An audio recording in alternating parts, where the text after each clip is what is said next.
Mesdames, Messieurs,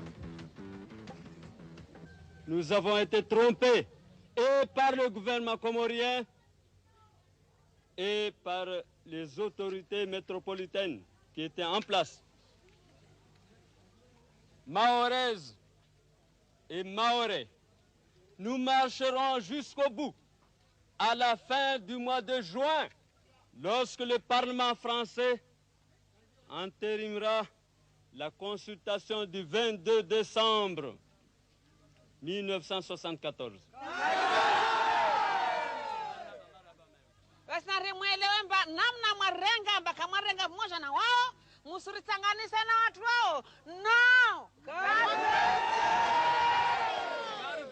signifie nous n'en voulons pas de l'indépendance à la merde, à la con. Je m'excuse le terme. Commune de Pamandzi, Mayotte, France, un camp de réfugiés. Qu'il habite des Anjouanais. En pirogue, sur une mer contraire, beaucoup sont morts en chemin. Ils ont fui le régime d'Ali Soili, trouvé refuge ici à Mayotte, où on n'a pas oublié, où on ne les veut pas. C'est un problème délicat, c'est-à-dire que les Mahorais ne veulent pas voir ces gens-là qui, hier, critiquaient les Mahorais. Ces mêmes gens faisaient partie, hier, des gens qui étaient dans le gouvernement de M. Abdallah et qui faisaient la loi à Mayotte et qui ont fait des exactions aux Mahorais. Alors, les Mahorais, aujourd'hui, ne veulent pas du tout voir ces gens-là qui hier, les menaçaient et qui les licenciaient. Adrien Giraud, l'un des hommes forts de l'île, exprime l'opinion de toute la population. Le gouvernement, en l'occurrence le préfet, a dû imposer l'accueil. Les Mahorais comprennent le problème des Anjouanais sur le plan humain. Mais ces gens-là viennent, pour des raisons politiques essentiellement, fuient le régime et viennent se réfugier sur une terre de liberté et sur une terre d'asile. Et je dis toujours aux Mahorais qu'ils doivent respecter la loi française, qui accepte le droit d'asile et qui accorde le droit d'asile à ces gens-là qui sont vraiment malheureux, traumatisés. 5 jours après, un coup d'État renversé à Ali Soili.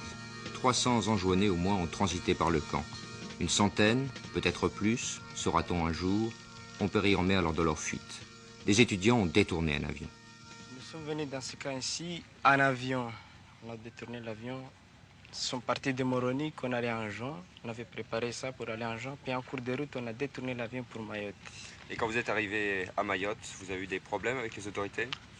Oh, pas beaucoup de problèmes avec les autorités parce que c'est une question de sécurité ici. Nous sommes atterris, on a eu l'autorisation d'atterrir, on a atterri, puis on a vu les autorités qui étaient en train de nous fouiller, savoir, puis on nous a amenés dans le camp. Vous êtes dans le camp depuis 28 jours, mais ici, vos camarades, il y en a qui sont là depuis très longtemps, plus longtemps. Oui, il y en a qui sont là depuis 3 mois. Et ici, là, vous êtes derrière des barbelés. Vous n'êtes pas gardés, je veux dire, c'est pas... Oui, nous sommes... Comment ça se passe? C'est pourquoi? Nous sommes ici parce que... Pourquoi vous êtes derrière des barbelés? Nous sommes derrière les barbelés parce que les Mahorais surtout, on a des difficultés avec. Alors on ne sait pas ce qui va se passer. Nous sommes en train les Mahorais, donc, n'aiment pas les Anjouanais, les grands Comoriens? C'est pas qu'ils n'aiment pas, mais c'est un problème de sécurité aussi parce que nous sommes venus ici, les Mahorais eux-mêmes ne sachent pas qui nous sommes surtout, et puis ils se méfient. Après le camp, ça sera quoi? Ça sera où? On ne sait pas où ça sera, mais nous sommes ici, mais avec l'idée de libérer notre île, quoi que ce soit. Concrètement, vous avez quitté Anjouan, pourquoi? Vu l'empêchement de la liberté individuelle, la nationalisation des biens des peuples, la destruction des cultures vivrières et autres, les représailles volontaires suivies de la tuerie des Anjouanais effectuées depuis la proclamation de l'indépendance des Comores. Vous parlez de tuerie, qui tue qui? C'est l'armée révolutionnaire d'Ali Soili. Qui vient d'où? D'Anjouan? De la Grande Comore, de la Grande Comore. Est-ce que je peux vous demander si vous aviez voté quand il y a eu le référendum, si vous aviez voté pour l'indépendance? Ça, je peux dire oui. Mais nous n'avons pas su que ça sera géré par le régime fascisme présidé par Ali Salih. On dit que ce sont des jeunes aussi qui dirigent le pays. On dit que ce sont des jeunes étudiants. Oui, quelquefois des jeunes, des étudiants, mais pas tellement les jeunes. Vous aviez passé le bac l'année dernière, vous destiniez à l'enseignement, au service national, et pourtant vous avez quitté Anjouan en détournant une vedette pour venir à Mayotte. Pourquoi? Non, on n'a pas détourné la vedette, mais on s'était mis d'accord avec le militaire qui était dans la vedette. Puis, étant donné qu'il y a une répression, Oui. et puis il y a aussi la vie économique qui est très dure en Anjouan. Les gens sont très réprimés, il y a même des fusillades, je crois que vous êtes au courant du dernier fusillade. Et aussi, c'est que la vie est très difficile, surtout la destruction de l'agriculture en Anjouan. Ce qui frappe un petit peu, c'est qu'il n'y a que les jeunes qui s'en vont d'Anjouan. Dans ce camp, il y a 200 jeunes. Est-ce que vous êtes seul à protester contre le régime d'Ali Saleh ou est-ce que la population suit aussi? Non, la population suit aussi, mais la population, je crois que la population est très faible, mais aussi, vu les conditions où elle vit, elle n'arrive pas à se révolter puisqu'il y a les militaires. Tout est politisé en Anjouan et aussi tout est militarisé là-bas. Il n'y a pas d'autre solution que renverser Ali Saleh, parce que le peuple de Comores en a marre de la répression. Ali Saleh renversé, abattu lundi dernier au cours d'une tentative d'évasion. Le problème des réfugiés est aujourd'hui réglé par le coup d'État, mais il a bien secoué Mayotte, montré une nouvelle fois l'antagonisme avec les Anjouanais. On ne doit pas ne pas en tenir compte. 1000 piastres, c'est le prix qu'a payé la France en 1843 pour acheter Mayotte à un sultan vendeur volontaire. Les 4 îles de l'archipel des Comores n'apparaissent sur une carte qu'au début du XVIe siècle, avec l'installation de musulmans venus de Zanzibar qui établissent l'islam qui va conquérir la civilisation comorienne. Ce sera d'ailleurs très longtemps le seul lien entre les 4 îles. La Grande Comore a toujours vécu indépendante. Anjouan a exercé sur Mayotte et Moélie une suzeraineté peu contraignante et toujours contestée.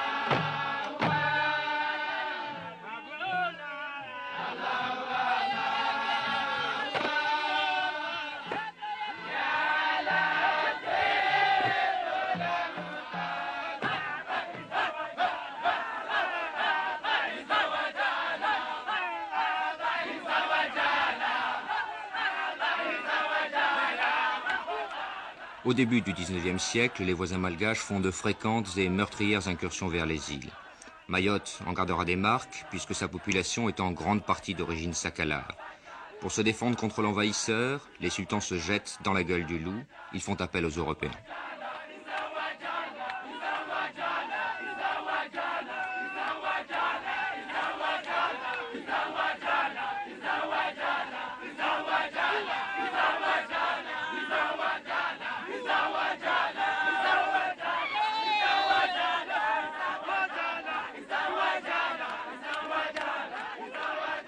Nos marins avaient très vite repéré les extraordinaires possibilités d'abri du lagon de Mayotte.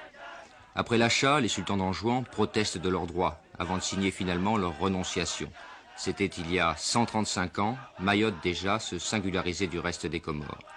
Un demi-siècle plus tard, la France établira son protectorat sur Anjouan, la Grande Comore et Moélie.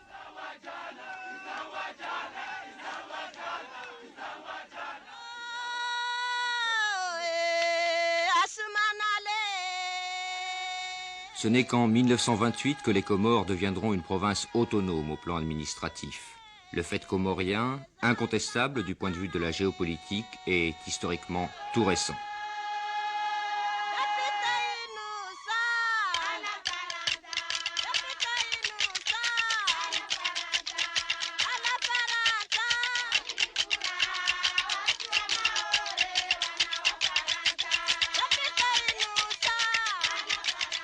Après 135 ans de colonisation, Mayotte seule est toujours française. À la visiter, à voir vivre ses habitants, on a peine à imaginer que notre présence est si ancienne, à comprendre l'acharnement de ses habitants à demeurer français. Non exploiter les possibilités offertes par la rade, Paris s'est contenté d'administrer la population au jour le jour, sans projet d'ensemble, n'amenant pratiquement rien, ne dérangeant pratiquement en rien les habitudes, le mode de vie ancestral. Oh, à Dzaoudzi, sur le Petit Rocher, on voit bien quelques demeures coloniales, Endure, préfecture, douane ou poste. Mais, passé le boulevard des Crabes, à l'abattoir, c'est l'Afrique de toujours, la brousse à portée de main, la non-hâte de l'Africain, la sérénité du monde musulman. Où est la France ?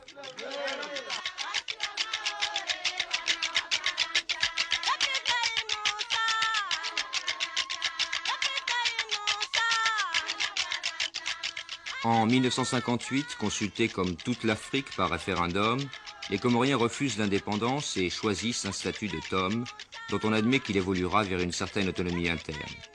À l'époque, Dzaoudzi, à Mayotte, est toujours capitale de l'ensemble, mais les deux grandes voisines demandent déjà le transfert. Ce sera le détonateur.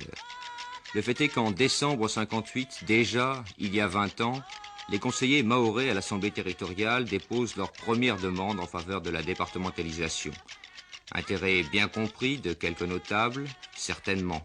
Le transfert de capital verrait l'exode de l'administration, principal employeur, bâtisseur, consommateur, et avec les fonctionnaires, fournisseurs d'emplois annexes. En 1961, malgré de nouvelles démarches réclamant déjà de pouvoir le moment venu décider en toute indépendance de leur avenir, une nouvelle loi consacre l'unité. En 62, le transfert de capital commence à s'effectuer, l'administration plie bagage, les fonctionnaires locaux suivent, les femmes entrent en scène. Zéna Mérès, est-ce que je peux vous demander ce qui a conduit les femmes de Mayotte à prendre en main leur destin, et ceci depuis 20 ans? Celui qui a commencé le mouvement maoré, on a notre grand-père, il s'appelle le vieux Naouda. Il a commencé le mouvement maoré depuis 1958. On a perdu le vieux Naouda, le mouvement maoré était tassé. Et puis le transfert du capital de Moroni, et les femmes ils ont commencé à... Mais ça fait très très longtemps alors que les Mahorais, les Anjouanais, etc. ne s'entendent pas. Oui, ça fait le temps de Mahomet, d'Anjouan, de Moroni, Mayotte.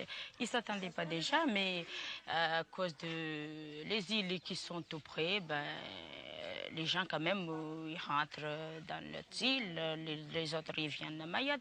Mais depuis le temps, siècle, ils ne s'attendaient pas bien ces gens-là. Oui, et alors ces dernières années, quand le gouvernement des Comores est allé de l'autre côté, est allé en Moroni, à ce moment-là, le mouvement mahorais a repris de la Oui, vigueur. voilà, c'est dans ces temps-là, le mouvement mahorais a repris la deuxième fois le mouvement mahorais. Et ils ont commencé, quand c'est commencé par les femmes. Oui, ce sont les femmes qui ont pris la tête, pourquoi? Et les femmes, parce qu'ils avaient pensé que leur famille, ils sont tous partis à Moroni. Pourquoi, quand il y avait capital à Mayotte, tous les gens, ils étaient à Mayotte. Aujourd'hui, le capital est parti à Moroni. Pour quelle raison? Tout le monde, ils sont partis à Moroni. Donc, il y a quelque chose, à la fin des comptes... Et vous avez lutté à ce moment-là, vous avez lutté même quelquefois contre le gouvernement. Oui, contre le gouvernement, parce que le gouvernement, lui, il a proposé indépendant. Quand il a proposé indépendant, nous, on était contre.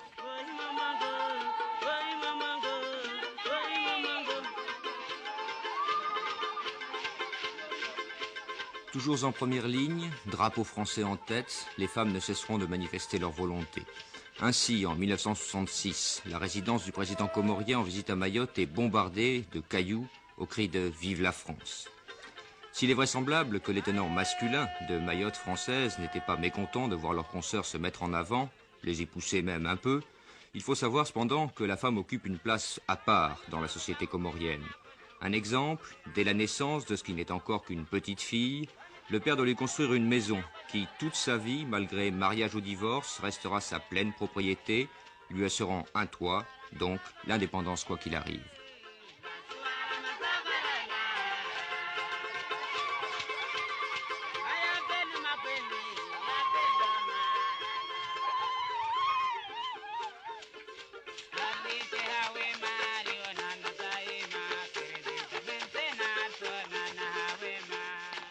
Aujourd'hui, les chefs historiques président encore aux destinées de Mayotte, mais quelques jeunes sont prêts à prendre la relève.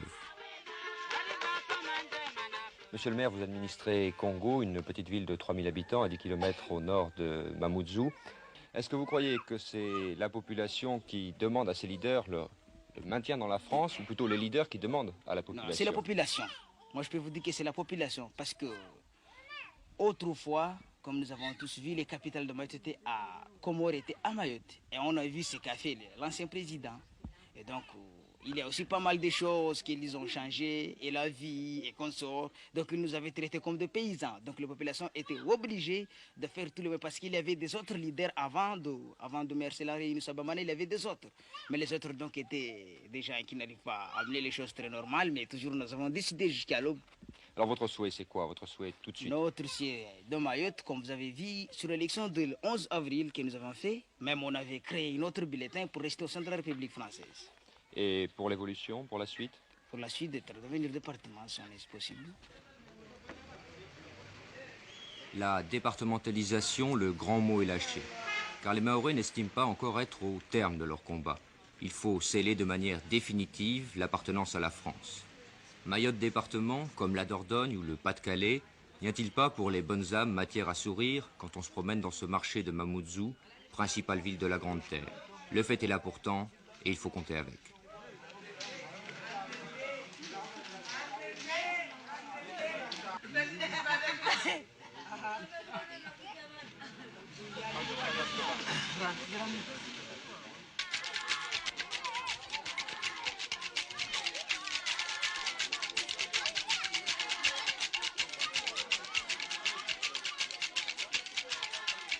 Aux dernières élections législatives, il y avait 2 candidats à la députation, 2 Mahorais qui auraient volontiers cédé leur place à un représentant métropolitain d'envergure nationale, ayant ses grandes et ses petites entrées au Parlement et dans l'administration. Paris, pour des raisons diplomatiques évidentes, n'y était pas favorable. L'affaire ne s'est finalement pas faite. Youssou Bamana, un ancien instituteur, combattant de longue date du mouvement mahorais, a été très largement réélu. Comme son adversaire, il milite pour la départementalisation, qu'au terme de la loi, le Conseil général mahorais pourra demander à partir de 1979. À peine revenu après son installation au Palais Bourbon, il était fêté par les femmes, encore elles. Monsieur le député, bonjour, vous revoilà au pays.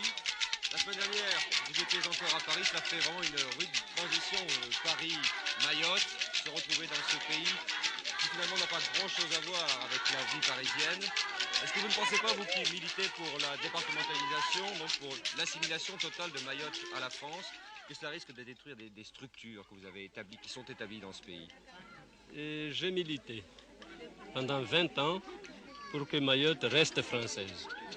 Et je suis très optimiste et je pense que Mayotte restera française.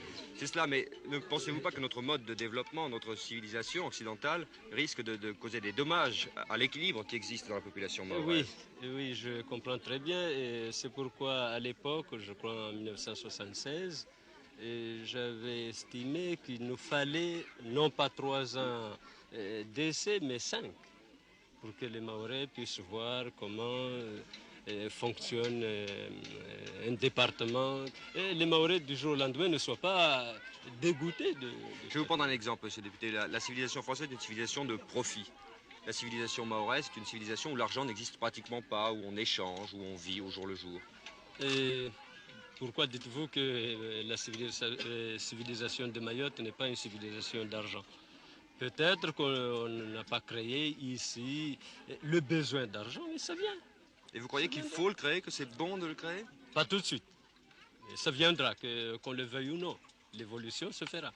Et vous ne croyez pas que ça va causer des dommages à la société, à Si l'équilibre? tout va doucement, bien calculé, en harmonie aussi bien avec les responsables métropolitains que les élus locaux, et les Mahorais, si les Mahorais participent pleinement, tout pourra réussir. Quand on se promène tout de même dans ces petits villages de Mayotte, on est surpris de ce mode de vie tranquille qu'ils ont. Et moi, je ne vous le cache pas, on a peur. Vous avez peur. Et les Mahorais ont peur de quoi? De se développer, d'avoir une petite maison, de l'eau, l'électricité, à petite échelle, évidemment. Qu'est-ce qui vous effraie? Qu'ils ont eu du mérite à demeurer français, La loi de 61 fixait l'unité des Comores. La déclaration de 73, qui prévoyait l'accession à terme à l'indépendance, l'a confirmée. À Paris, on ne se passionnait pas pour la question, on penchait pour une décolonisation de l'ensemble. Vient le référendum de décembre 74, à Anjouan, Mohéli et la Grande Comore, 99% de oui en faveur de l'indépendance. À Mayotte, 63% de non. Le mouvement mahorais passe à l'attaque et organise remarquablement sa campagne. Il trouve au Parlement des alliés sûrs et agissants qui, après 6 mois de lutte, contraignent le gouvernement à accepter que le référendum scellant définitivement l'indépendance de l'archipel sera décompté île par île et non plus globalement.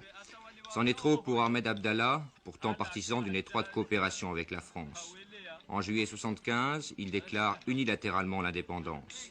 Mayotte renvoie chez eux les fonctionnaires comoriens, proclame son attachement à la France, attendra 1 an avant de se voir octroyer un statut, après avoir confirmé par 2 fois et à la quasi-unanimité sa volonté.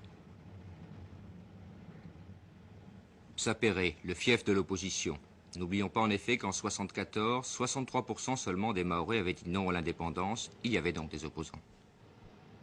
Monsieur Abdourakim, au moment de la déclaration unilatérale d'indépendance, vous étiez préfet de Mayotte. Auparavant, vous aviez appelé à voter contre le maintien de Mayotte dans l'ensemble français lors du référendum. Est-ce que je peux vous demander votre avis sur l'évolution de la situation 3 ans après? À mon avis, il n'y a pas trop de changement. Vous voyez, il n'y a pas de changement. Parce que nous avons demandé à voter l'indépendance, c'était dans l'amitié et la coopération avec la France. Et actuellement, on est dans un statut, je ne sais pas trop quoi, ce n'est pas un statut d'autonomie interne comme on avait avant, ce n'est pas un département, c'est une situation tout à fait hybride, quoi. Alors à mon avis, je ne vois pas, il n'y a pas un changement notable. Est-ce que pour l'avenir, vous êtes tout de même toujours pour le retour de Mayotte dans l'ensemble comorien? Ah, bien sûr, oui. Oui. Je suis optimiste sur ce point. Parce que compte tenu de la position démographique de Comores, question des situations religieuses, tout ça, eh bien, je suis convaincu que dans l'avenir, dans un avenir plus ou moins proche, Mayotte intégrera les autres îles.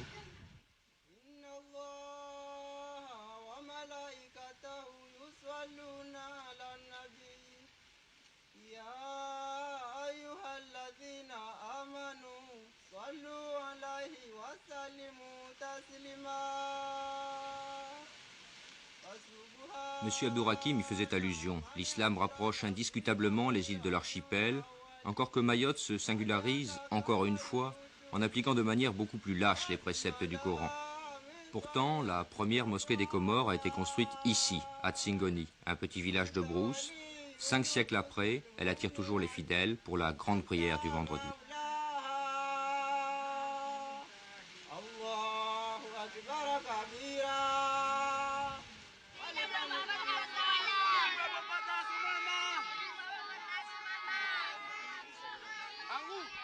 L'école coranique.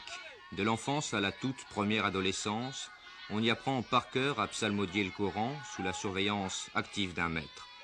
Cette éducation, obligatoire pour tous, marque les jeunes de manière définitive. Elle développe à l'extrême les capacités de mémoire, mais néglige un peu la réflexion puisque finalement, l'arabe est très peu parlé, voire compris. Au demeurant, il n'y a pas de langue comorienne, les 4 îles ont un langage particulier, si en général, le mahorais comprend l'anjouanais.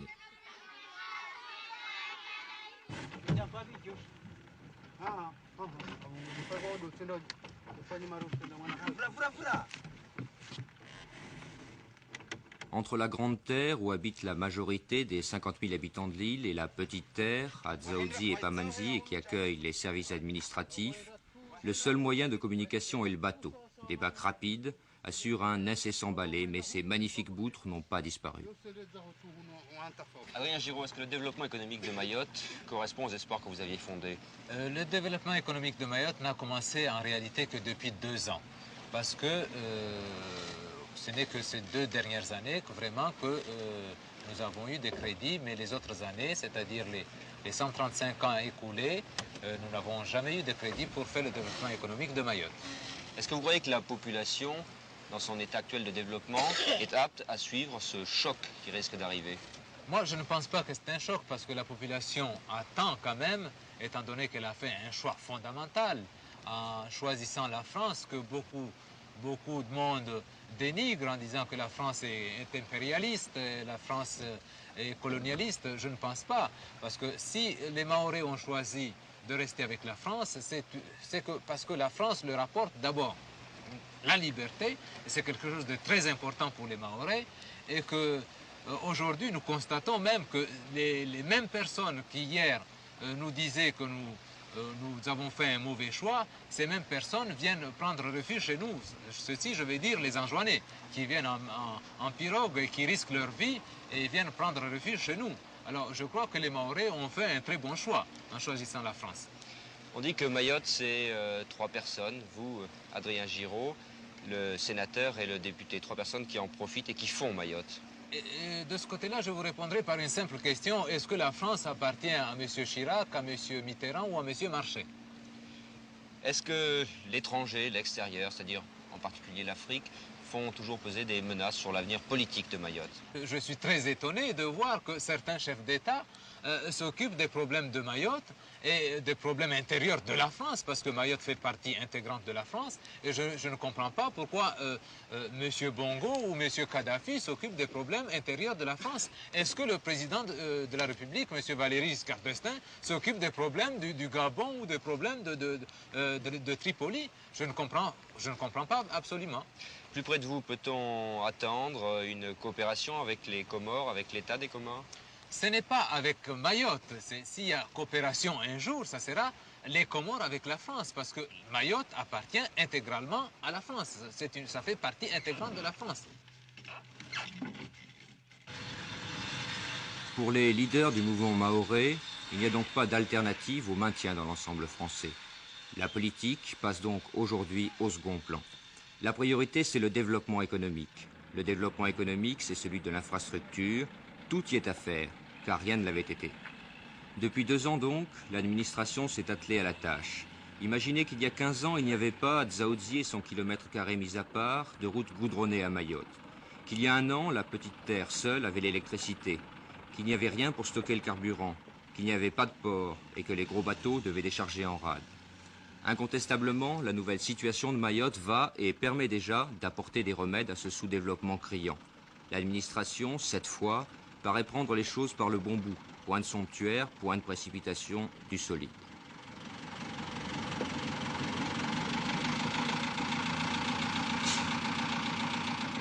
Cette route, par exemple, va permettre de décongestionner tout le nord de la Grande Terre de Mamoudzou à Akwa. Elle permettra de rapprocher les villages, souvent isolés à la saison des pluies, aux paysans d'acheminer le produit de leur culture sur les grands centres, aux malades d'être évacués rapidement en cas d'urgence, aux habitants de se connaître. L'électricité, qui arrive depuis 1 an à Mamoudzou, atteindra bientôt aux 2 extrêmes Sada et Mzamboro. Les jetées seront agrandies. Un vrai port, tout à fait nécessaire, sera vraisemblablement construit dans la baie de Longoni. La capitale transférée de Dzaoudzi, où elle est trop à l'étroit, et surtout coupée de la plus grande partie du pays à Mamoudzou. Qui paiera? La métropole, bien sûr. Mais elle a des devoirs et l'addition est loin d'être salée. Tout compris, Mayotte absorbe à peine quelques 60 millions par an.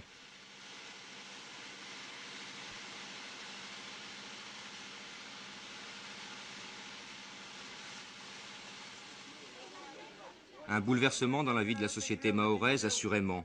La répartition de la manne n'est pas sans créer des rivalités entre les communes. On trouve que ça ne va pas assez vite. Alors il faut aller partout, expliquer et expliquer encore, comme le fait ici Younoussou Bamana à Kanikele, un petit village complètement isolé. Est-ce qu'on sent tout de même des progrès depuis 1 an et demi, 2 ans?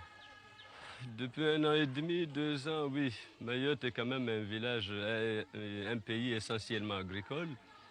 Et le service d'agriculture qui vient d'être mis en place commence déjà à réveiller un peu les Mahorais, quoique l'effort entrepris n'est pas encore au point. Mais on croit pouvoir y arriver très prochainement. Vous trouvez qu'on fait assez des 2 côtés, du côté mahorais et du côté parisien? Les Mahorais ont voulu rester français.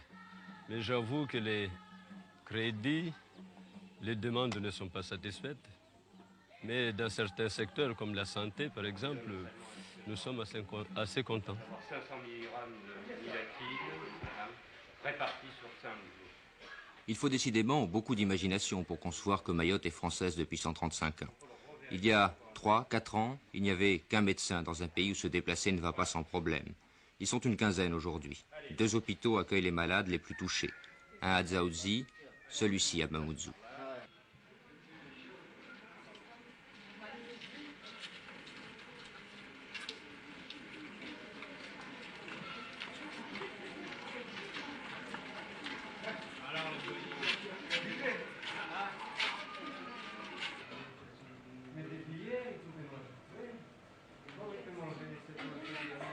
La grande nouveauté, le plus important certainement, c'est la médecine de secteur. L'île est divisée en 6 parties, un médecin résident y est installé, les habitants des villages de brousse ne sont plus isolés. En règle générale, vous visitez les habitants de votre secteur suivant quelle périodicité? Eh bien, je m'efforce de passer une fois par semaine dans chaque commune. Comme j'ai trois communes dans mon secteur. Vous avez des problèmes sans doute de liaison en la saison des pluies? Ben, vous le voyez, on est en fin de saison des pluies, les pistes ne sont pas encore extraordinaires. Il y a des bourbiers. Et quand il y a des urgences, comment ça se passe? Eh bien, il y a des endroits où j'ai des postes infirmiers de brousse. Et à ce moment-là, l'infirmier qui voit en premier l'urgence me fait prévenir. Et si le village est accessible par la piste, j'envoie ma voiture qui va chercher le blessé pour soit me l'amener, soit l'emmener vers l'hôpital de Mamoudzou. Il y a plusieurs problèmes qui se posent à Mayotte. Le premier, c'est certainement le paludisme. À côté du paludisme, on trouve de la tuberculose, de la lèpre. On trouve aussi énormément de parasitose intestinale, 85% de la population. Et puis, bien sûr, à côté de ça, toute la pathologie qu'on trouve à peu près partout. Est-ce qu'on trouve de la malnutrition? On ne trouve pas de dénutrition, mais on trouve effectivement un petit peu de malnutrition à Mayotte. En plus de votre activité propre de médecin qui soigne, qui cure, vous avez un champ d'activité beaucoup plus étendu. Oui, c'est évident.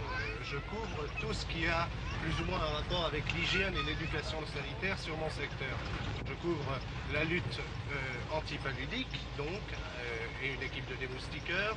Je m'occupe de surveiller que les lépreux et les tuberculeux prennent leur traitement en même temps que j'essaie de dépister les nouveaux cas.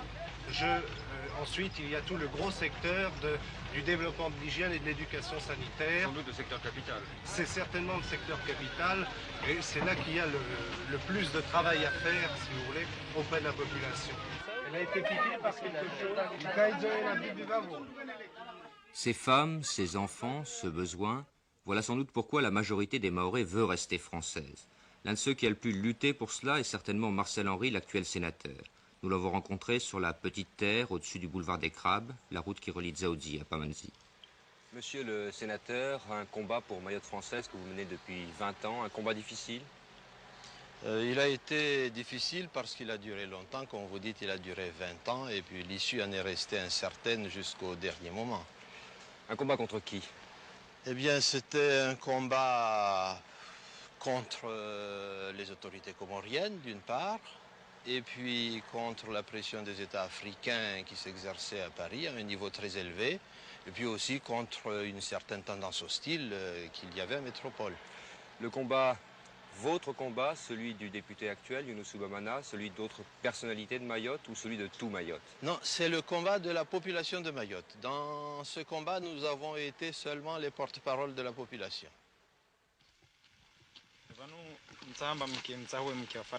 Vous, les Mahorais, vous avez voulu rester français. Que pensez-vous de cette question? Certes, on l'a vu au premier référendum de l'indépendance, 63% seulement des Mahorais avaient prôné le non. Depuis, les derniers scrutins l'ont montré, la population est quasi unanime. Majorité suspecte, pas tant que ça après tout, dans un pays aux structures si différentes des nôtres. Moi, je sais rien. GG. Nous avons voulu rester avec la France, mais je ne sais pas. C'est-à-dire on va attendre ce qui va se passer.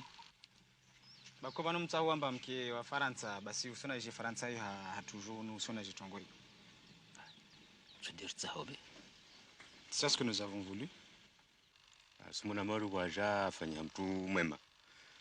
Je pense que depuis que la France est là,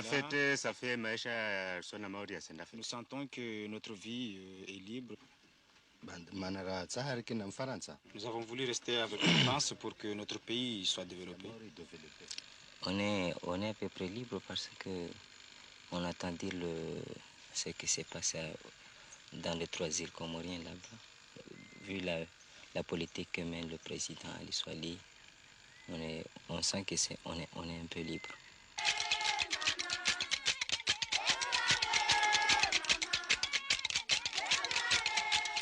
Des danses encore, partout, à Sada, Pamandzi, Jago ou Tsangabois, elle nous accueillait. Drapeaux, colliers de frangipanier, ou d'ylang-ylang, chants, les femmes encore, la nouveauté de la télévision, tribune politique, oui, mais avant tout l'accueil, les danses, les femmes rythment la vie à Mayotte.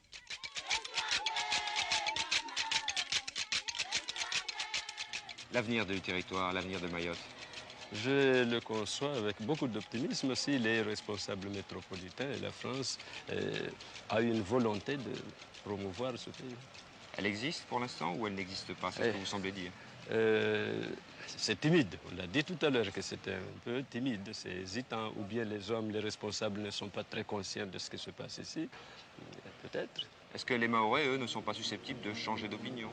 Ça, je ne sais pas, je ne peux pas prévoir l'avenir. Moi, pour moi, j'ai confiance. J'ai voulu rester avec la France et j'ai confiance. Le sens de votre choix, c'était quoi? C'était rester au sein de la République.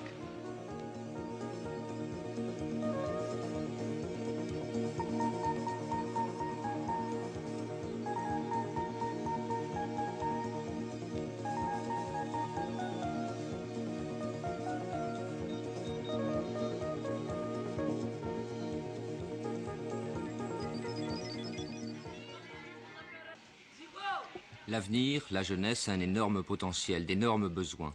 Le taux d'alphabétisation est un des plus faibles du monde. Mayotte, de plus, a été pratiquement laissée à l'abandon depuis le début des années 60. Il faut aujourd'hui remonter la pente. Manque de locaux, de cadres, contraintes de l'isolement des villages, poids de la religion, c'est peu dire qu'affirmer que le français n'est pas la langue maternelle.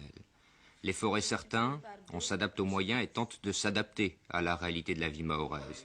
Nos schémas de pensée ne sont pas ceux d'ici, nos besoins non plus, l'œuvre sera de longue haleine.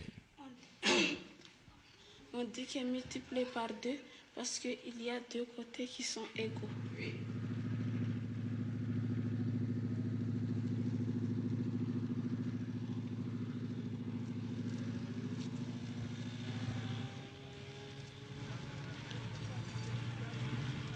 Un jour d'école comme les autres, les grands arrivent à Dzaoudzi dans la barge de l'armée quand le bâtiment civil est en panne. 1 heure plus tôt, c'était le mouvement inverse. Mayotte comprend 2 îles, les 5e et 6e sont basés à Mamoudzou, les plus grandes classes à Dzaoudzi. Ce n'est pas sans complication pour les élèves, mais le problème devrait être réglé dans la prochaine rentrée. Pour l'instant, il n'y a pas de terminale, le bac, quand on y arrive, on le prépare à la Réunion. Ici, comme partout ailleurs, plus en raison du retard et du nombre, la jeunesse s'interroge.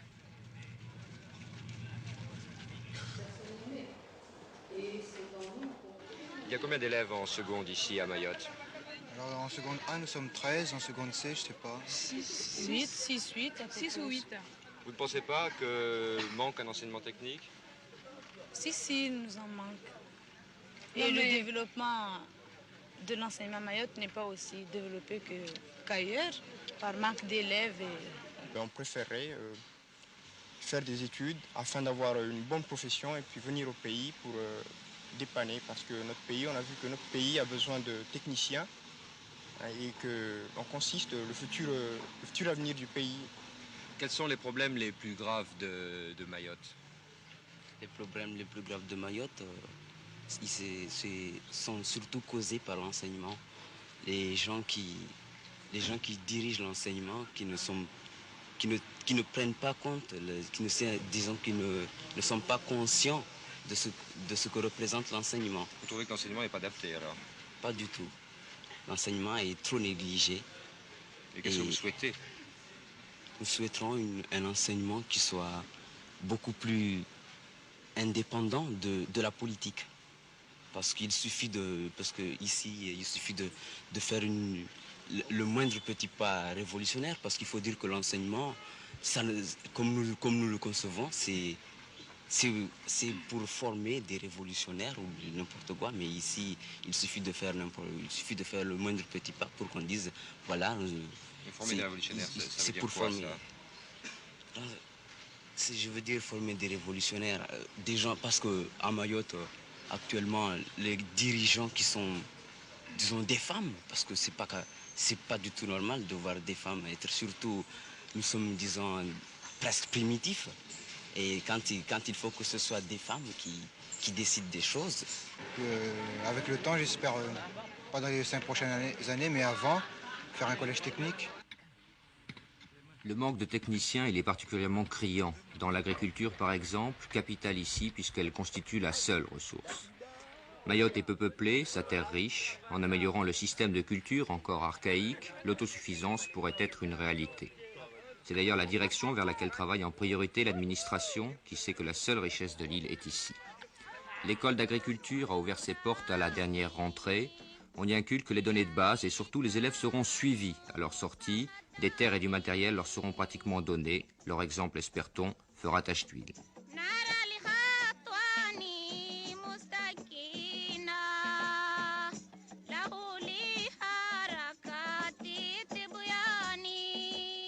Des bananiers et des cocotiers qui poussent tout seuls, du riz mais il faut en importer, un peu de café, de girofle, de vanille et surtout l'ilang-ilang, l'arbre à parfum qui embaume l'atmosphère. Les fleurs distillées sont directement envoyées à Grasse. L'exploite une grande société qui régnait sur l'ensemble des Comores et une seule propriété plus petite, héritière du passé, qui tente de revivre.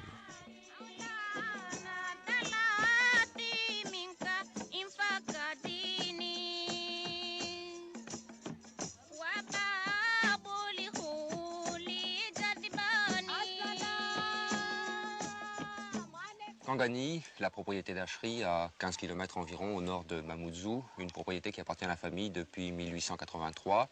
À l'origine, elle comptait 480 hectares, aujourd'hui 240. Est-ce que de telles propriétés sont encore rentables? Est-ce qu'on peut s'en occuper aujourd'hui? On peut s'en occuper, mais sous forme de métayage, à cause de l'augmentation du SMIC, qui est passé en moins d'un an de 0,44 francs de l'heure à 2 francs. C'est multiplié par 4. C'est multiplié par 4. Et évidemment, le cours des produits, lui, n'a pas bougé. Alors, pour pallier à cela, j'ai repris l'affaire sous forme de métayage et je viens de constituer une équipe avec des gens de Dzoumogné qui, au départ, me donnent satisfaction. Et je pense que ça devrait bien marcher. Est-ce que vous trouvez encore des gens pour travailler? Assez difficilement, ils préfèrent aller s'employer dans les bâtiments et aux travaux publics. Cette propriété à 240 hectares, qu'est-ce que vous exploitez? Nous faisons de l'ilang et puis alors des noix de coco que nous transformons en copra. Vous estimez que c'est rentable, qu'on peut en vivre? Bien menée, elle est rentable. Évidemment, il faudrait augmenter un peu les plantations. Mayotte a un avenir agricole? À mon avis, oui. Mais à condition, évidemment, que les Mahorais soient un peu plus courageux et se rapprochent un peu plus de la terre.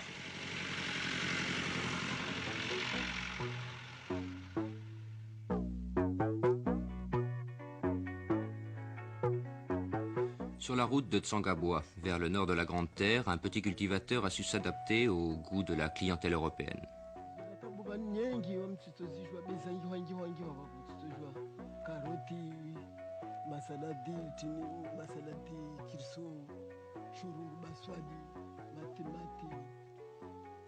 Bien, il plante des tomates, oignons, radis, haricots.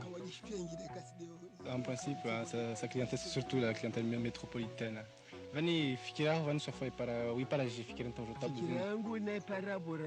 C'est bien sûr grâce aux conseils qui lui sont donnés par la radio. Il y a une émission qui a été créée, une émission agricole, qui lui donne des conseils et puis ça l'a surtout encouragé à planter.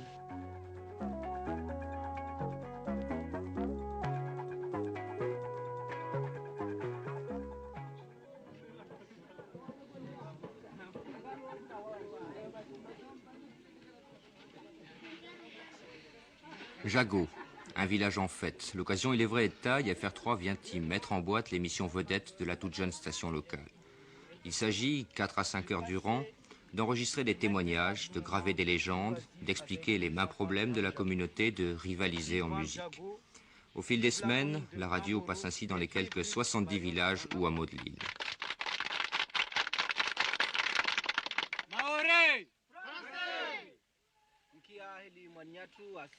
FR3 mène ici une politique pilote de service. On y traite à 80% en mahorais, de planning familial, d'hygiène, d'agriculture, d'administration communale. wala harwa iti ya Faransa asifutsena wasi FR3 Rajavani asifutsena tiji FRI beboyo wamidhati tsaelewa manatsikambali tutojua na rungwamba tsielewa ni tsaelewa haya risenda na malangazo ya tursona hili wananyatua shahilia alisi bebo kablia ya wasuenda mbeli wananyatua tuashe watoremano.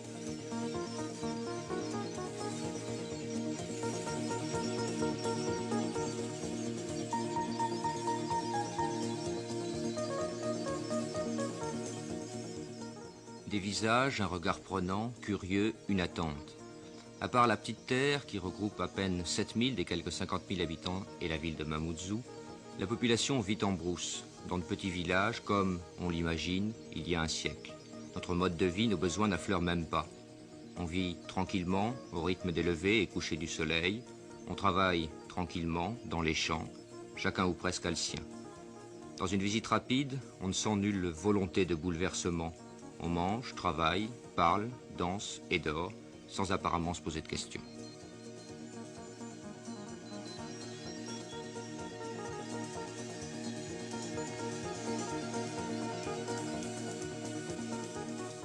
La place de France à Dzaoudzi, c'est encore le cœur administratif de Mayotte, une tâche à la mesure des besoins. Dans la conversation, on ne se cache pas les difficultés, mais on affirme vouloir faire ici ce qui n'a été nulle part ailleurs réalisé, réussir un développement harmonieux. Les moyens seront-ils suffisants? Les hypothèques politiques ne pèseront-elles pas? Jean Coussirou, premier préfet de Mayotte. Monsieur le préfet, sans même parler des Comores, la présence française ici à Mayotte est très discutée. Que répond Paris? Paris est parfaitement au courant des attaques qui sont lancées contre la France par les organisations internationales. Paris répond que les Mahorais sont maîtres de leur destin. Ces Mahorais seuls jugent de leur avenir. Et la France restera à Mayotte tant que les Mahorais le souhaiteront. C'est une loi, de reste, une loi constitutionnelle qui veut qu'un territoire, une portion de territoire français ne peut être détachée du territoire de la République que si les populations y consentent. Les Mahorais ont exprimé à 2-3 reprises, au cours de référendums parfaitement légaux et parfaitement normaux, qu'ils souhaitaient rester français. Et pour l'instant, donc, la France restera à Mayotte. Si j'ai bien compris, la France laisse la porte ouverte à une évolution. Or, à partir du moment où il y aura départementalisation, l'évolution sera impossible. C'est-à-dire qu'effectivement, le cadre départemental est un cadre définitif au sein de la Constitution. Ça, c'est un problème qui doit être, encore une fois, tranché par les Mahorais, qui, dans 1980, répondront sur ce problème.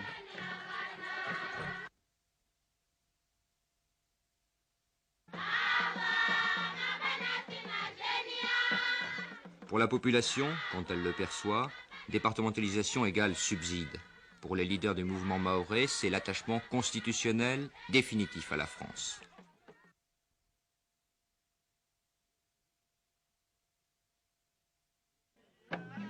Mayotte aujourd'hui veut rester française, c'est incontestable pour la grande majorité de la population, sentiments et raisons mélangées, elle veut rester française mais aussi, surtout, ne plus revenir aux Comores. La géographie, la religion unissent les 4 îles de l'archipel, l'histoire un peu moins déjà, si au plan économique elles sont complémentaires. La logique voudrait, mais le sentiment anticomorien n'a pas besoin d'être trop cultivé.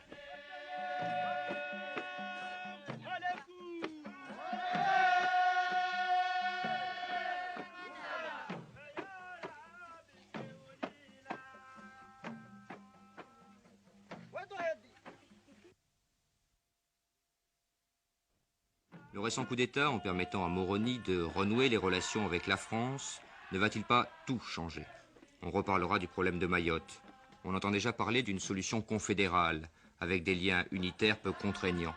Ce serait une solution qui, sur le plan diplomatique africain, présenterait un avantage certain pour le gouvernement, embarrassé par ce problème mahorais. Mais la logique n'a rien à voir là-dedans pour l'instant. Les Mahorais ne veulent pas des Comores, ils veulent être maîtres de leur destin, et des constructions politiques n'y feront rien. Les femmes n'ont pas fini de danser.